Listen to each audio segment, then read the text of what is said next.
कि किस तरीके से खुल्लम खुल्ला केंद्र सरकार की गुंडागर्दी चल रही है। ये गुंडागर्दी है।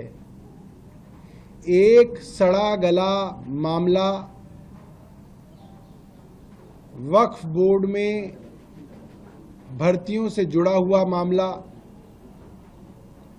उस मामले के अंदर वक्फ बोर्ड के उस समय के चेयरमैन और हमारे विधायक अमानतुल्लाह खान साहब को आरोपी बनाना, पहले शोर मचाना 2016 में कि एसीबी जांच कर रही है, एसीबी ने पूछताछ की, एसीबी ने गिरफ्तार भी किया, और फिर उसी एसीबी के मामले के परखच्चे कोर्ट में उड़ गए जब कोर्ट ने उसको जमानत दी और कहा कि आपके इस मामले में कहीं पे भी ये आरोप नहीं लग रहा कि पैसे के लेन देन के आधार पे किसी को नौकरी दी गई।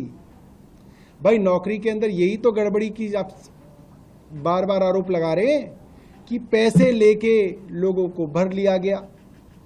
और एसीबी के मामले में कोर्ट ने साफ साफ कहा कि ऐसा तो कोई सबूत है ही नहीं, कोई ऐसा मामला ही नहीं है कि कहीं पे भी इल्लीगल ग्रेटिफिकेशन हुआ हो। खैर आप वही बासी स्टोरी चलवाते रहे, कभी अखबार में चलाया, कभी टीवी में चलाया, आपने बदनाम किया एक विधायक को। वो विधायक दोबारा से रिकॉर्ड मतों से फिर जीत के आया और फिर इनकी छाती पे बैठ गया 2020 में जीत के। अब क्या करें?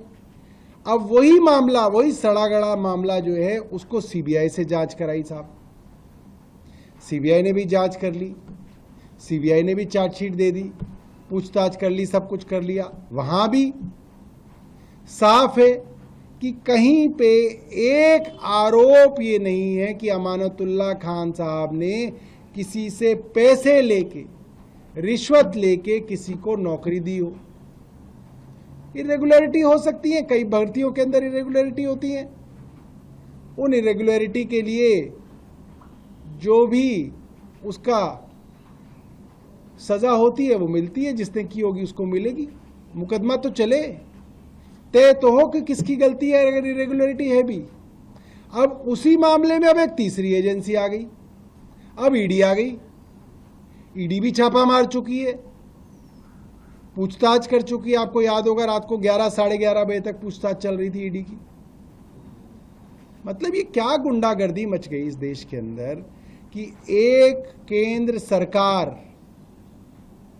अपने राजनीतिक प्रतिद्वंदियों के खिलाफ इस तरीके से एजेंसियों का दुरुपयोग कर रही है कि रोज आप सोचिए ना, किसी का घर है, परिवार है, बीवी है, बच्चे हैं, बताया जा रहा है कि उनके घर में 3 कमरों का फ्लैट है उनका।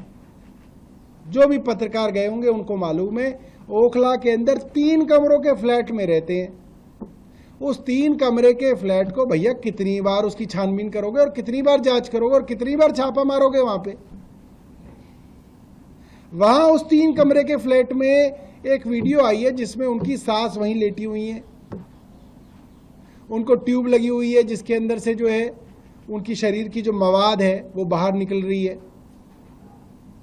2 दिन पहले ऑपरेशन हुआ है, कैंसर से पीड़ित है, और आप जो है उनके घर पे जो है फिर से छापा मारने पहुंच गए। मतलब ये तो घटिया राजनीति से भी घटियापन है।